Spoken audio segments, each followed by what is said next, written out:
Welcome to PM Express Business Edition. Most persons have lost their job due to COVID-19, while a lot of firms have also been forced to shut down as a result of this pandemic. But in all this, what is the status of your pension contributions? Has it been affected? Or what about those institutions that are supposed to manage your funds from Tier 1 to Tier 3? Well, for answers to all these questions, I'll say that I am grateful to have in studio with me the Chief Executive of the Pensions Regulatory Authority. We're here in the studio. The Chief Executive is here with us to look at answers to all these questions and how is regulation also being carried out in these times of the pandemic. Has things changed or it is just the same? All these things wrapped up on Business Edition PM Express as we look at the safety of your pension contributions in these times. We'll be right back after this break.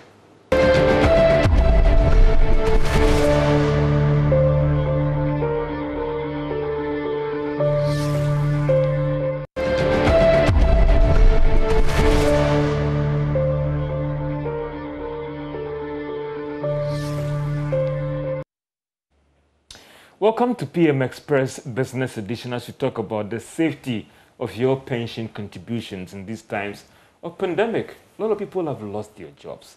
And what will be the status of these contributions to this time? Do you care about it? Sometimes you think the pensions is so far away from us. And so you start counting down.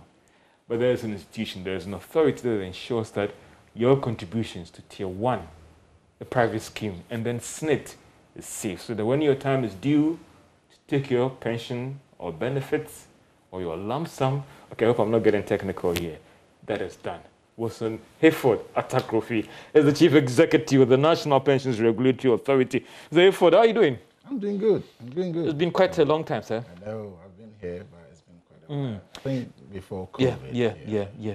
How has regulation been? Has regulation changed or still the same, or things have been tweaked a little bit because of how COVID has changed the world of work for us? You're right, George. COVID has actually changed the world of work and the way we go about our business. So obviously, it has had impact on supervision in the sense that on-site inspection, which used to be one of the key areas that we used to keep our eye on, we've had to look at it again, and we'd had to change our way of monitoring or our way of surveillance of the industry. So definitely it has had some impact on us. Mr. Atta Kruti, help me out in more of a Pensions 101. Because of the reforms in pensions, we moved beyond just when a George Jaffe or Akosua Mansa was just contributing to SNIT. Things have changed right now. Can you just recap to help my viewers about when it comes to SNIT? There's some that's supposed to go to a private scheme, there's another one that's supposed to go to SNIT, and then there's a third one. Can you just educate us a little bit on some Pensions 101 absolutely, here? Yeah. It's been 10 years, actually, since 2010, when the pension landscape changed from the single social security system that we had with SNIT to a three-tier pension system, whereby SNIT managed the first tier, which will give you your monthly pension when you retire. And then the second tier, which is an occupational pension scheme, which was introduced and privately managed. And currently we have about 30 corporate trustees who are managing that.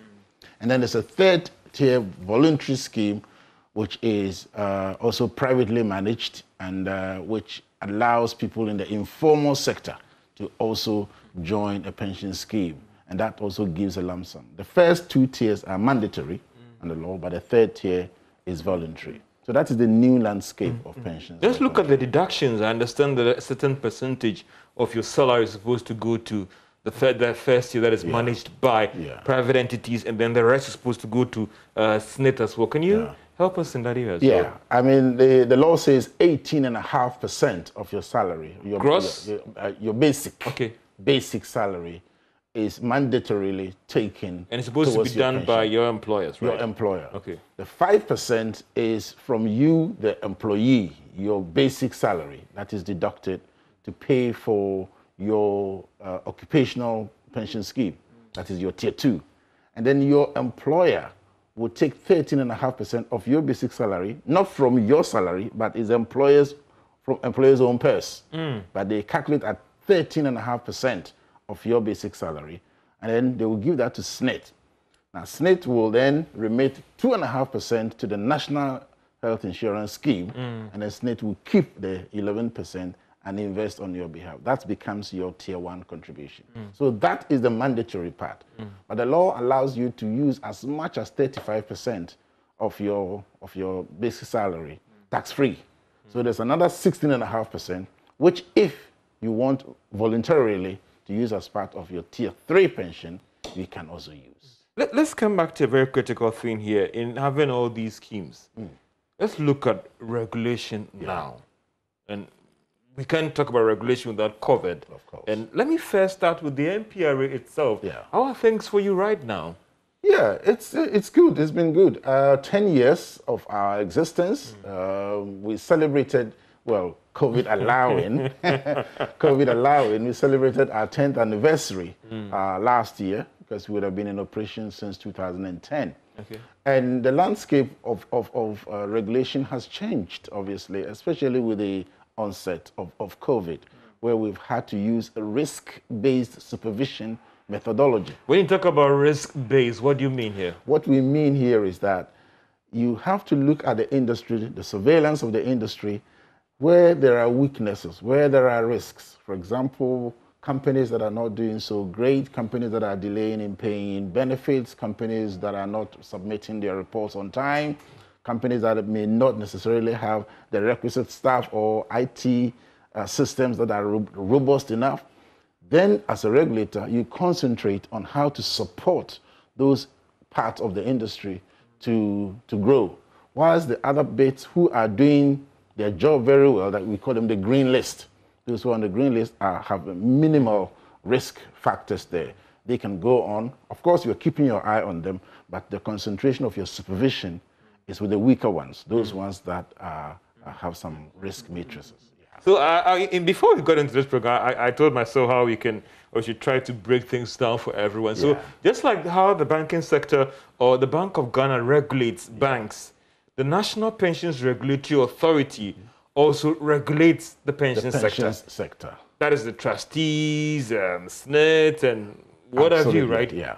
So as we look at regulations, and how are we ensuring that in these times, those companies that are managing my tier 1, they are managing these funds well, they are placing them in the right investment instrument and all those things. How are things been right now when you look at NPRA and overseeing these firms in these times of COVID, when people are not working, people are losing their jobs, some investment instrument that they've placed these funds in, the returns might not be coming and all those things. How easy, how challenging, how difficult has it been for you to take certain even tough decisions in dealing with these firms? Yeah. Obviously, with the onset of COVID, immediately we had to put in contingency plans to ensure that supervision does not suffer. Because whether there's COVID or not, people will retire in future and their retirement income security will have to be maintained. So the use of, because COVID would not allow us to do like physical visits and stuff like that, so the use of off-site inspection became very, very paramount, which means every month you have to submit your investment returns to NPRA. Your operational activities you have to report back to NPRA. And even where we have to use Zoom technology or kind of any remote technology to, as it were, to question areas where we are not too comfortable or we need some further clarifications, we did that. So apart from the on-site inspection, which we had to suspend for a time, all the aspects of supervision continued because we were very worried, especially about investment, as you rightly said, where investments giving returns, were they safe and fair returns being given, where employers still remitting their 18.5, as we have already indicated, and stuff like that. So we did not relent at all. And the only thing we did was that we gave these corporate trustees time to submit their reports. And then also their renewals, which were supposed to have been done in June, for example, we gave them extra one month. and then also their audited financials, which gives us an insight as to how they are managing the assets that they have.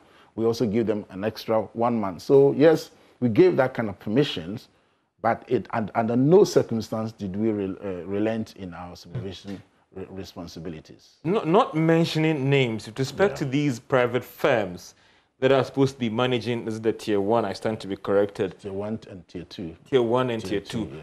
How are these firms, what is the status, the health of these private firms that are supposed to be managing these funds? First of all, let me start with SNIT, because SNIT is the basic National Social Security Scheme, which is publicly managed by SNIT, of course. And they have what we call the actuarial valuation. And the law mandates that every 3 years, there should be an actuarial valuation to look at the financial health, the sustainability of the scheme, and if there are any areas that we can do quickly to make sure that the scheme mops up very well, we do that. So in the year of COVID, we had the actuarial valuation done. If the external one had not come in, but we asked SNIT to give us an internal one, which they did. And now, thankfully, we've received the external one. So yes, it has given us the assurance that the SNIT scheme, with any issues that are available, we are aware. But the SNIT scheme has had its actuarial valuation. Now, with the private sector schemes, their quarterly and monthly reports come to NPRA. And where there are, that is where I mentioned the risk-based supervision. So when the reports come in, and then we see that there are areas, the red spots, or the risky areas, that's where we zoom in and then make sure that our inspection teams, our compliance teams move on and make sure that all those things that are falling short are dealt with. Yeah. And if those that are giving us compliance issues, they're giving us regulatory issues, if we have to withdraw their license, and touch wood, we've not had to do that, but we have our eyes on... Would you do that? We will do that. The law mandates us to do that. Are some people in the red zone right now? I mean, I'm not seeking to write their names, but in terms of numbers, are we going to see some firms touch with some 2 or 3 months?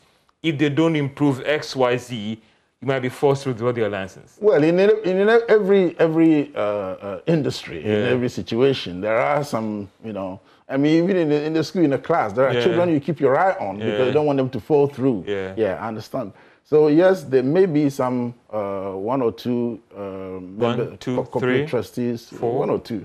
5 corporate trustees. I mean, I'm not looking at names here, but 1 or 2 corporate trustees. 2 or 3 or 4. No, I said 1 or 2 corporate 1 or 2 trustees that could lose their license. Not necessarily lose their license, but we have to support them because they have schemes that they're running. It appears you don't believe in that strategy of withdrawing license, but rather to assist them to recover. If they need be, we have to withdraw. But the most important thing is that we have to support them to recover. So you want to support these 2 firms? Absolutely. Rather than taking away their license? Rather than taking away their license. But these 2 firms are in the red, right? We wouldn't say red. On the verge of getting into red. They will need support, yes. Yeah, they will need support. With respect to the actual report that you put together on, let me use the word code, the biggest elephant in the room here. What's the report looking like?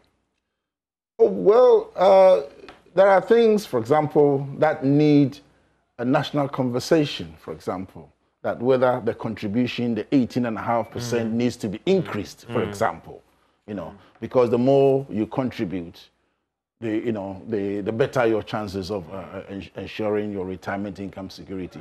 So those issues will be flagged, but they're not necessarily an issue that will affect the sustainability of the scheme. But it is a conversation that, as a nation, we have to have, whether the 18.5% is adequate, for example, or it should be increased, and stuff like that. Because we started from 17.5 over a long period of time, and it increased to 18.5. So the question as to whether we should move it further forward, that was flagged in the report, for example. And I remember the last conversation I had with you, this thing came up, and the plan was to have a national conversation on, but as the national conversation drags, people are retiring. Do you think that as your independent assessment, we've gotten to the time when that proposal should be made, that the contribution should be increased? Well, I mean, we're a regulator. We have an overview, an overarching view. The managers of the schemes will have to make proposals to us. And then, because it becomes a policy matter. So obviously that will have to be escalated, to government level, and then a national dialogue, can be had. But so far, that report hasn't come to us. But from your independent, you've seen these actual reports and all the rest. From an independent perspective, do you think that you should throw it up for it to be considered? Because if the contributions are not increased, we may be heading, and I'm choosing my time, my words carefully, we could be heading to a block or be hitting a block. It is not an independent view as such, that you have to have. But those who are managing the scheme are the ones who have to generate the conversation. Yeah. But as a regulator, do you think it should be increased? It is not in my place. But some have said that the contributions are not enough, and therefore there have been several proposals by independent actors and all the rest. You see, if you're a regulator and then you go in, and say that it should be increased, or my view is that it should be increased, then you have already prejudiced the conversation. So it is not in my place. Speaking as a lawyer here. But for you, if the report should come to your end that it should be increased, will you approve it? Obviously, no. It is not approved. It becomes a policy matter. So you also have to escalate it. Yeah, because you see, certain things are enshrined in the Act. So it will mean that, for example, the Act itself will have to be amended, and this is an issue for Parliament, for example. So you don't want to prejudice any process in that regard. There are some who have said that, and I'm sorry, but there are some who have said that the best way to go is to review the contributions upwards to make the scheme sustainable. And I've engaged several actors who made the proposal. What do you make of these proposals out there that we've gotten to that stage where we need to take that critical decision on the contributions? I said it's a policy matter. So what do you make of that proposal? It hasn't come to me yet. But if it comes to your end, what will you do to it? Well, I will escalate it, definitely. To government? Yeah, to government. And then we'll have a conversation about it. Let's look at SNID. So you're talking about other things as well that came to your table in terms of the actual report of SNID. What other things? Or we can say that right now the scheme is solid and we should go and sleep. No, we cannot go and sleep. So what other things that came up that you cannot go and sleep? Of course, if you look at our 5-year development plan, for example, that we have set up from next year, one of the thematic areas is to ensure the sustenance of the basic national social security scheme. So as a regulator, you cannot go to sleep. You have to keep your eye on ensuring that the schemes that you regulate are strengthening and are sustainable. And SNID is the only social security scheme that we have in our country. And therefore, as a regulator, I always refer to them as my first child.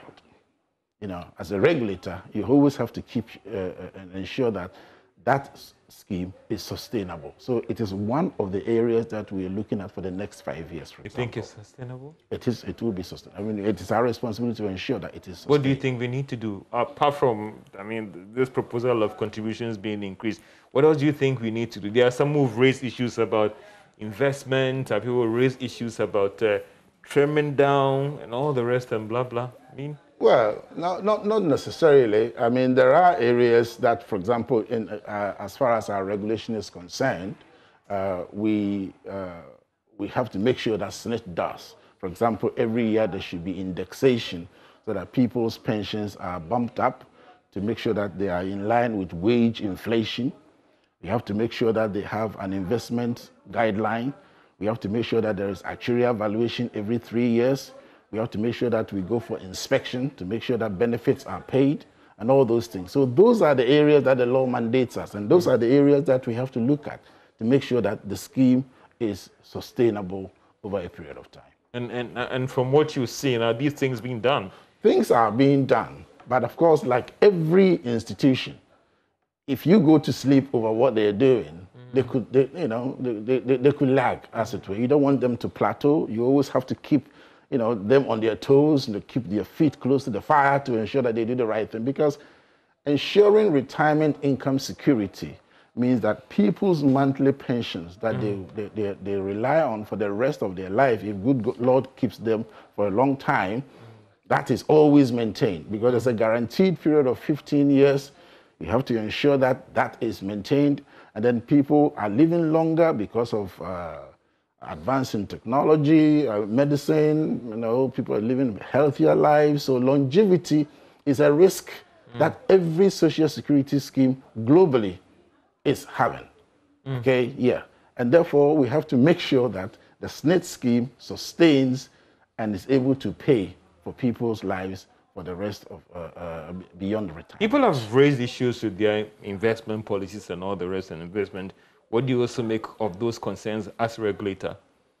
No, the SSNIT scheme is based on a formula. Yeah. And the formula is, that's why we call it a defined benefit scheme. So the formula, it depends on how much you contribute, the salaries upon which you contribute, your 3 best years that you have contributed in your life, and that formula is what determines how much you receive at the end of your working life. And so far, all those who have retired, are receiving their benefits, of course, yeah. But I mean, your pension benefit is a function of your salary. I was looking at even how they invest some of these funds that they have. Well, various is going into, and these are independent comments out there. And I just thought that as a regulator, these things have come to your end. No. In reviewing those actual reports, have you pointed out that SSNIT, I think we need to take a second look at where you are investing some of these funds. You need to take a second look at, listen, we trust the judgment of SSNIT. They've been able to manage the scheme all over the years. Therefore, all we're looking out for is that at the end of the year, what returns are you getting, even though some investment could be described as questionable?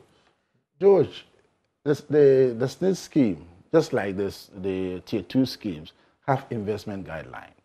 There are certain areas or investable areas that you are allowed to invest, and there are limits that you're allowed to. We have government bonds that you're allowed to invest in. We have corporate bonds. We have local government bonds. We have stocks and shares. We have fixed deposits or money market. We have unit trusts. We have mutual funds. Then we have alternative investment, like in real estate. These are the areas that investments are allowed. And it is your fund manager that will give you advice that maybe stocks and shares are doing good. The Ghana Stock Exchange, is putting a lot of products on the market, and therefore we need to involve ourselves there. Or government is issuing a bond, a 15-year bond now, and it's giving a return of 19 or 20%. So that is where you put your investment. Yeah, because the 2 main principles that you guide yourself with when you are investing as a pension scheme is safety and fair returns. So if there's a safe, and of course, no investment is 100% safe, you know that. Yeah, but if you look at the risks are lower, and therefore the returns are fair and relatively safe, that is where you go. I was earlier on talking about how COVID has changed everything. Again, let's look at the SSNIT contribution, and because it's the biggest, we'll be heavy on it, maybe, sorry. What is the status of persons who have contributed to this scheme as we speak, maybe first quarter of this year, half of the year, and whether for you COVID has had any impact on them, or listen, from the numbers that we've seen, everything is safe. There is no cause for alarm. Well, COVID definitely has impacted on... How has it impacted on the broader schemes, not just SSNIT alone? I mean, not to broader just... scheme. Some employers or some management units have closed down, for example. Some are now lagging behind in their contribution because naturally they had to lay off their staff, and some of them had to close their businesses, but they are now picking themselves back together. Last year, there was an amendment of the income tax law, which allowed anybody who has been affected permanently by COVID to withdraw their provident fund, for example, even if it is less than 10 years. Ordinarily, you would have paid 15% income tax to GRA, but the law said you can now withdraw tax-free. That was to give people some kind of breather. So that was allowed. But the Social Security scheme, you couldn't draw from that, because the Social Security scheme, you can draw under 3 conditions: when you retire, or when you die, or when you become invalid. So there was a call, for example, for people to draw down on the Social Security scheme. That was not allowed. But tier 2, if you can prove that you are unemployed and you have lived, for example, 50 years, which you don't qualify, unfortunately. We're all hoping together very soon. Sorry, good, yeah. Yeah. So then you can draw down if you're 50 years and you're unemployed, and also with the informal sector schemes, if you're self-employed and because of COVID, your company collapsed or something like that, you could also draw down. So that was put in, and I think we were looking at the third-tier schemes that managed to take advantage of that drawdown. Yeah. And so everything is okay for us now. Well, I wouldn't say that's an alarm. This thing has impacted on this scheme that you think that all the managers for both SNIT and the rest, certain things need to be quickly taken down to show up or improve things? Oh, well, we have kept our eye on the investment. The returns are steady, 5% return per annum.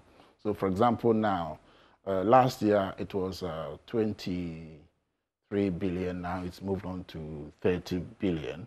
You know, and our strategic planning, we're looking at increasing it to 50 billion by the year 2026. So that's the total pension contributions, assets under management. 30 billion Ghana cedis. Currently, okay. Yes. And we are hoping to increase it to 50 billion in 2026. That is a strong part of how are you going to do that? And at a time when people are losing their jobs, at a time when the regulator is not sure about whether the contribution should be increased or not, and all those things. It's quite a challenging space you are. Well, I mean, regulation is a challenging responsibility. Yeah. That is why you always have to keep your eye on the ball. And you should know that there are new businesses that are coming up. COVID is giving opportunity for new businesses. So it may have been a global pandemic, but it has also provided opportunities for certain businesses to grow. I mean, you and I are wearing masks. I mean, a year ago, mask business was nowhere. You know, sanitizers we're bathing in it and stuff like that. So there are businesses that are taking advantage, virtual meetings and stuff like that. So people who are in the IT are really benefiting and stuff like that. So new businesses are coming on board. It is not all doom and gloom. And we have looked at the growth of pension assets and then seen whether COVID has impacted on it, and it has not. Whoa. It has not impacted on it. But of course, sometimes when a meteor hits, its effect will be years before we realize it. So we are still keeping our eye on it. But I cannot say that because of COVID, pension funds have lost their value or their investment returns. But the 5% these are pension assets. Pension assets. 30 billion Ghana cedis. And we've not seen any serious drawdowns, any,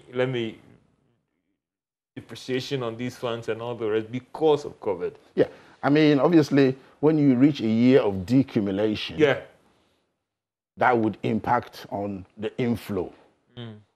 But if you look at the decumulation from 2020 and what has been added to from 2020 in terms of contribution, it's even out. So there is, From 30 billion Ghana cedis in terms of assets to 50 billion Ghana cedis. 20 billion gap. You need to do extraordinary moves. That is why your investment guideline has to be strong, has to be resilient, and has to be, has to meet modern needs in investment. And right now, we have a working committee's report, which we are looking at. As soon as I get a board, I don't have a board now. As soon as I get a board, it will go before my board. And then a new investment guideline, which is looking at new areas of investment, will be outdoors. What are some of the things that you're also going to do to ensure that you hit this target in this number of years by increasing the pension asset? Because bigger the asset, the bowl, you can invest more in other areas, and then you improve on returns and increase the benefit and then index and all those things. George, our economy is an informal economy. It's an African economy. 85% of us are in the informal sector. I mean, we work in population-wise to be about 9 billion. Currently, we have only 3% of people who have personal pension schemes or group personal pension schemes. So that is low. So if you look at our strategic plan, we aim to increase coverage to 40%. From 3%? From 3% to 40%. It's an ambitious strategic plan. And we have everything to drive it to a success.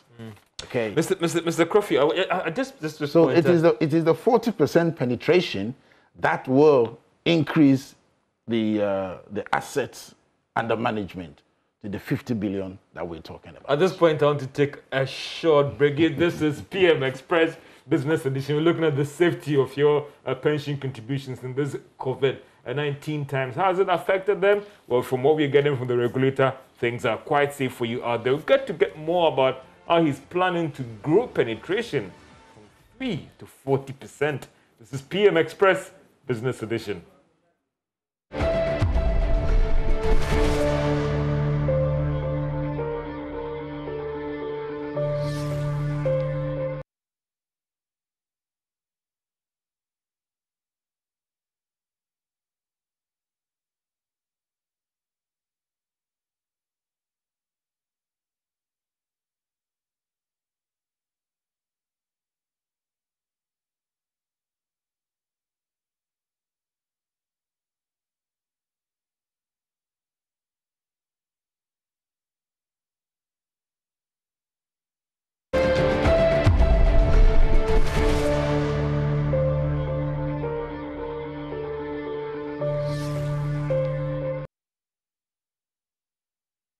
How safe are your contributions in these times if you are contributing to the SNP pension scheme as well as those private schemes as well? And we are getting some answers from the regulator, the National Pensions Regulatory Authority. And Atta Kruti, he is the chief executive of the authority, giving us some answers here on how things are managing and all those things. And the last bit we went for that break was about growing the scheme. And you're talking about 3 to 40%. I stand to be corrected. I mean, so what do you mean by that? That is absolutely correct. The informal sector is voluntary. And a majority of our workers are in the informal sector. Self-employed people, people who don't earn regular remuneration or monthly salary, put it that way. And currently, according to the Ghana Statistical Services, is 9 million. 9 million Ghanaians are in the informal sector. We have about 560,000 who are on one form of pension or the other, which is about 500,000. So it's quite low. That is the 3% I talked about. And we want to push it to about 3 million, put it that way. 3 or 4 million, because our population is also increasing. There's census going on. So obviously the 9 million might even become 10 or 11, who knows?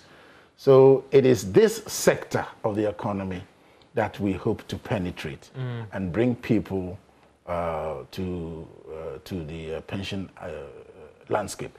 Because if we are not careful, there's a looming national issue of old age poverty. People who are in the informal sector, when they retire, they may not have any income at all. I mean, when we talk about a developed nation, it's not because people are rich, they have fat bank balances, but because they have support systems which stop people from falling through the poverty line. So those safety nets, and pension is the best safety net for people, especially in our system where the informal sector is huge. And that is why we want to focus on the informal sector for the next 5 years. Coming back to your 50 billion assets, there are people who are worried about the sustainability of the scheme going forward, not because of managers are not doing their good job, but the pressures on the scheme. People may be dying early, people are not getting jobs, and some people think that some tough measures need to be taken now. What do you make of these concerns? That is why the regulator is there. That's why we have consumer protection policy there. And that is why the whistleblowing is very, very important. You know, For us as regulators, we will do our part in ensuring there is on-site and off-site inspections. We will do our part to make sure that the investment returns are good. We will do our part to make sure that there are no regulatory challenges. But you, the contributor, you have a key responsibility. Do you know your statement? Do you know who your providers are? Do you know how much goes in? Do you have an idea how you're going to, when you retire, how much you're going to receive?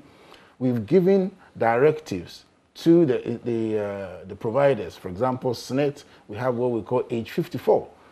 As soon as you hit age 54, you should be going to SNET for SNET to work out what your retirement benefit is going to be like. Isn't that too late? Why not 50 or even something? It is not too late. Of course, no, you have to keep, SNET gives you alerts. Okay. SNET gives you... and it's mandatory for all these providers to do that? To do that. What if they're not doing that? Well, I mean... if, for example, a contributor Because some people are not getting it. No, if a contributor goes and then the provider does not provide you with that, then there will be sanctions. But if it's education for the contributor.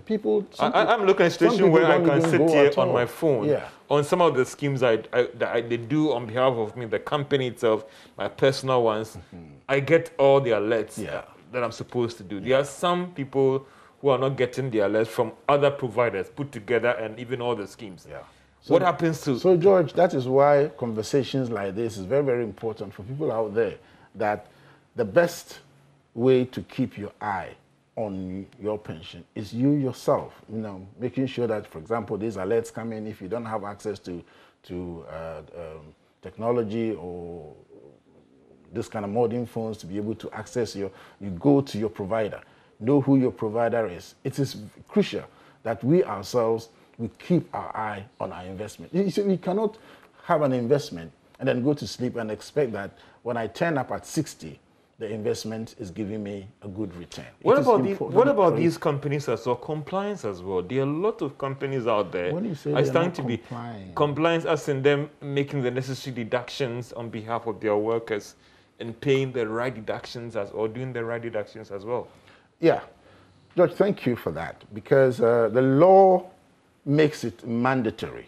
Of course, naturally, there will be recalcitrant ones. There will be defaulters. A lot of them. A lot of them. Thankfully, I mean, for 10 years, NPRA did not have the powers to prosecute. SNET, though, from day one, had the powers to prosecute. So if you defaulted in the payment of your tier 1, SNET will take you to the Saturday court.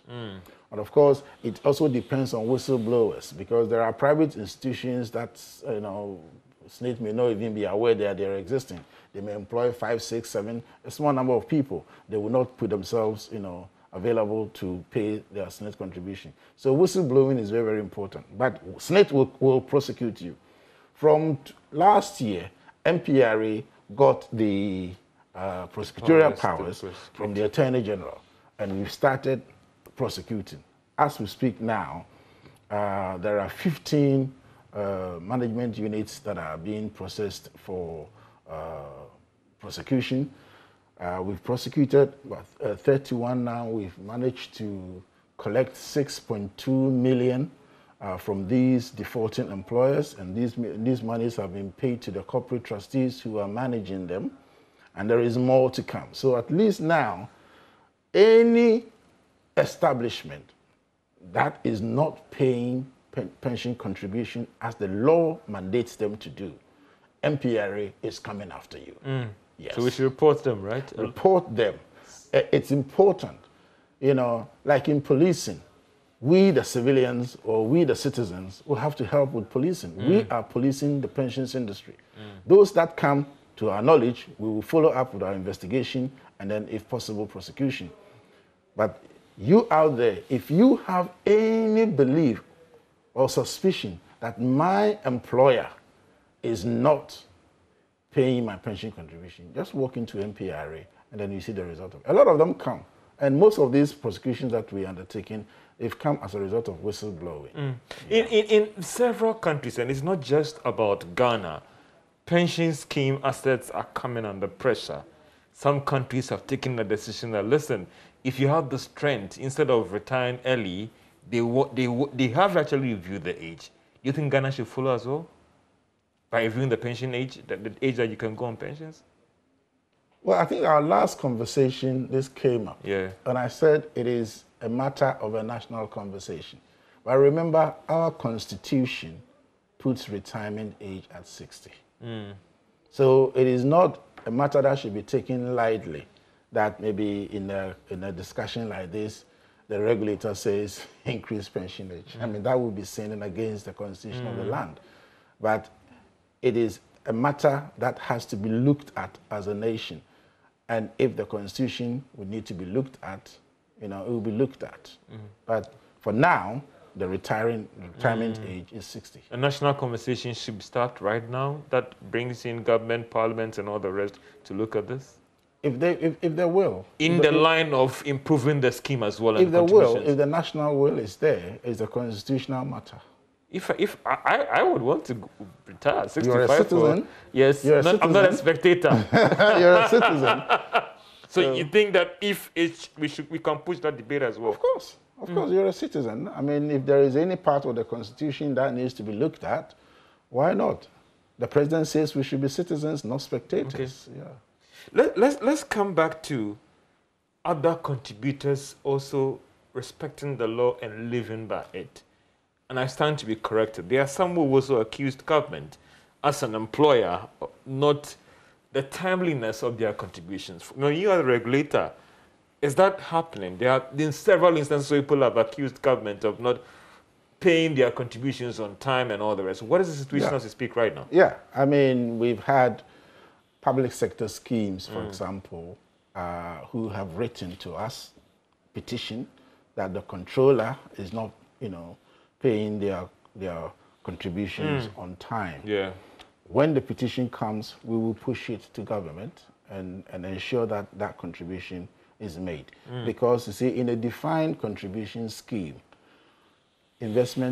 timeliness of investment is key. Because the earlier you put the money in investment, the more or the better the return is. Because it's your contribution plus investment returns that determines how much you take home. So the timeliness of investment is key.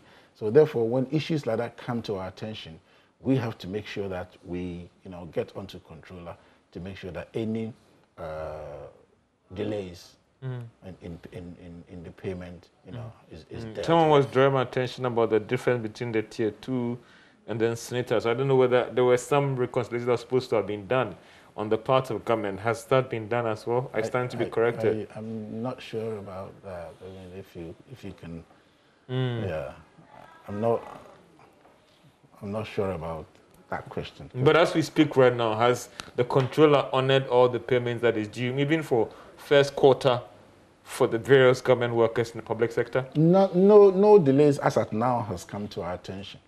Yeah, so we presume that everything is on course. Yeah. I was looking at the difference in benefit payment of tier 2 and difference with SNIT. Has government paid the difference as issues with the TPFA? The TPFA in 2017 was transferred to the public sector schemes, the 5 public sector schemes. So that was the 3.1 billion that was transferred.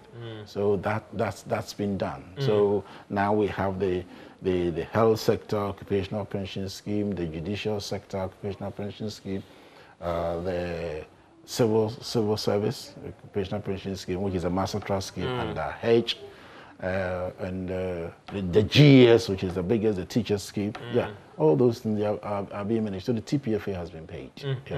And if you look into the crystal ball, into the future for you, how are things looking at going forward?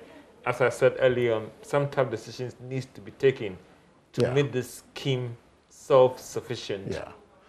You see, George, our 5-year development plan looks at not only just making NPRA a credible institution in terms of nationally and globally, it is also aimed at ensuring there is market discipline and market transparency. These 2 thematic areas are very, very important for us, apart from the penetration to the informal sector and the sustenance of the basic national social security scheme. Transparency and discipline.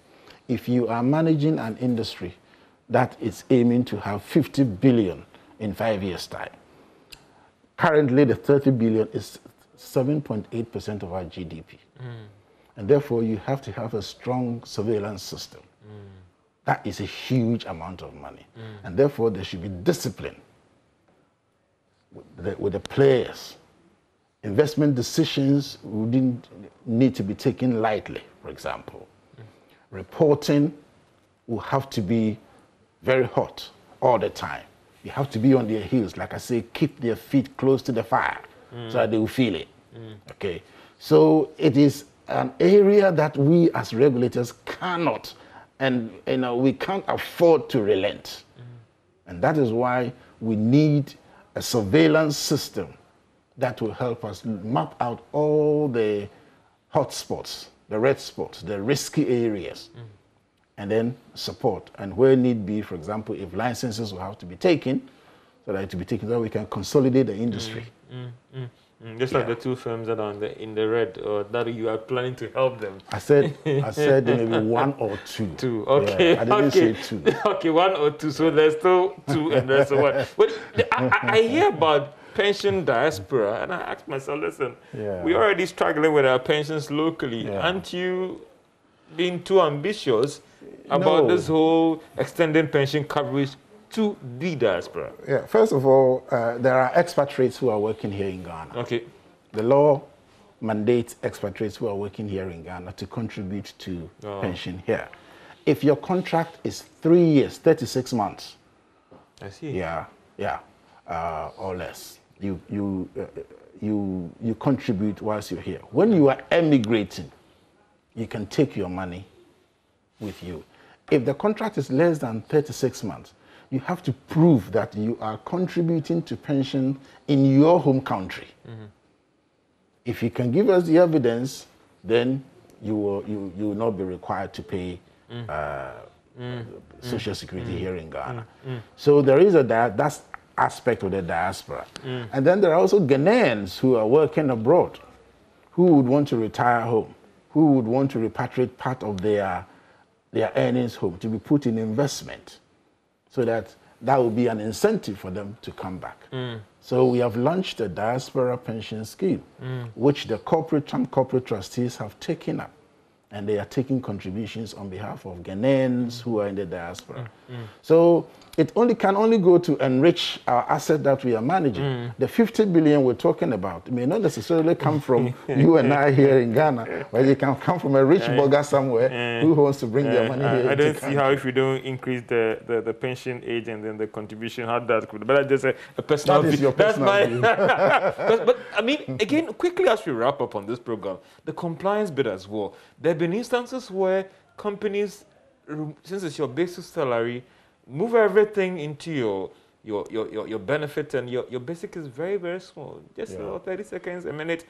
How are you also trying to deal with that in a minute or 30 seconds? The law says it should be 18.5% of your basic salary. And basic salary has been defined in the law. And therefore, your allowances, those things are not included. Again, if you include the allowances, it will mean that employers will have to pay a bigger 13.5%. You understand? So again, a pension is a tripartite institution. You have employers, we have employees, and then of course we have the industry, the regulator and the industry. So these things will have to be looked at. Whether the employer will be able to afford paying 13.5% of your fat. I don't know whether it's possible. You have to draw the curtain down. This is PM Express Business Edition on safety of your pension contributions. And I know that the debate will still go on in your homes, in your offices, about the sustainability of the scheme and what we have to do going forward. My name is George Afia. I've actually engaged the Chief Executive of the National Pensions Regulatory Authority, Atta Kruti. Well, have a great day.